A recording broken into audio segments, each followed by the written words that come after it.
Bonjour à toutes et à tous les amis, j'espère que vous allez bien. Avant de vous raconter une nouvelle histoire, je vous invite à liker cette vidéo, à vous abonner sur nos réseaux si ce n'est pas déjà fait, notre page Facebook et notre chaîne YouTube, et surtout à partager cette vidéo autour de vous pour nous donner de la force afin que nous, on puisse continuer à vous raconter des histoires atypiques de personnages légendaires de notre beau continent africain. Bien. Maintenant que tout cela est fait, passons aux choses sérieuses. Alors, petit récapitulatif. Dans notre dernière vidéo, nous vous avons présenté le personnage de Mami Wata, très connu du grand public maintenant. Mais pour cette nouvelle vidéo, nous avons changé la tendance. Et oui, nous allons vous présenter un personnage qui est très peu connu du grand public, assez intrigant et très ancien. Je suis sûre qu'aucun d'entre vous ne voit de qui je parle. Bon, je ne vais pas faire durer le suspense plus longtemps. Le personnage dont je vais vous raconter l'histoire aujourd'hui se prénomme Oyono Adangon. Et oui, faites attention à la prononciation parce que le nom ne se prononce pas de la même manière qu'il s'écrit. Et oui, je vous le précise parce que j'ai bien galéré avant de pouvoir le prononcer correctement, ce nom. J'imagine que beaucoup d'entre vous entendent pour la première fois ce nom, Oyono Adangon.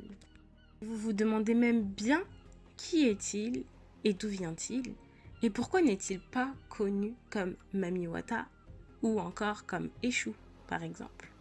Bien, comme je vous l'ai dit les amis, Oyono Adangon est un personnage très ancien des légendes africaines. Son histoire est contée au sein de la tribu Fan, que l'on retrouve de nos jours dans les pays comme le Gabon, le Cameroun, le Congo et bien d'autres encore. En fait, selon la légende Fan, Oyono Adangon était connu pour être un homme sage, parce qu'il était toujours à l'écoute de son peuple et apportait des solutions pour améliorer la vie en communauté. On pourrait donc dire que notre personnage avait une certaine autorité dans les affaires publiques.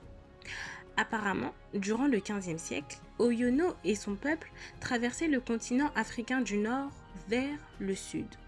Malheureusement pour eux, cette traversée n'était pas facile du tout. Évidemment, il fallait s'attendre à des attaques meurtrières d'autres tribus. Cela les ralentissait énormément parce qu'Oyono et son peuple étaient obligés de se défendre. Hélas, cela finissait souvent en guerre. Mais malheureusement, cette invulnérabilité n'a pas duré éternellement. Et oui, un jour, pendant une bataille, Oyono Adangon, que ses guerriers pensaient invincible, se fit attaquer et tomba dans un profond coma. Mais son peuple ne l'abandonna pas. On traîna son corps inerte vers le sud. Mais l'espoir et la foi en l'avenir étaient perdus. Durant son coma, Oyono Adangon vit un esprit supérieur venir vers lui et lui parler. Mais selon vous, est-ce que voir un esprit lorsqu'on est dans le coma est un bon signe? En général, non. Ça veut peut-être dire qu'on est proche de la mort. Mais sachez que ce n'était pas le cas pour Oyono Adangon. En effet, l'esprit qui lui est apparu lui apprit le secret de la création du monde.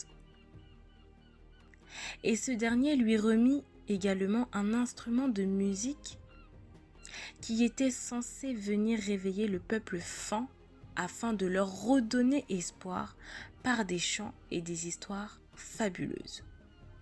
C'est ainsi qu'est né le Mvet, qui signifie s'élever.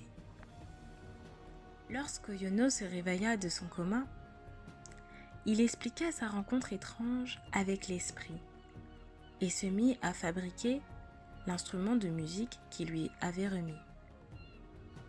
Lorsque cela fut fait, il gratta sur ses cordes et la magie prit aussitôt. Le peuple retrouva sa force et son espoir en l'avenir. Et c'est ainsi que se termine la légende du grand conteur, le maître Oyono Adamgon. Comme Moïse, ce dernier essayait de ramener son peuple vers la terre promise. Finalement, il y parvint car aujourd'hui, on retrouve les Fans au Gabon, au Cameroun, en République démocratique du Congo, en République centrafricaine et à Sao Tomé et Principe.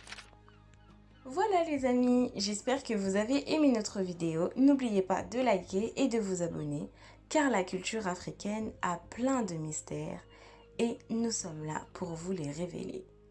Ciao ciao et à la prochaine pour une nouvelle vidéo.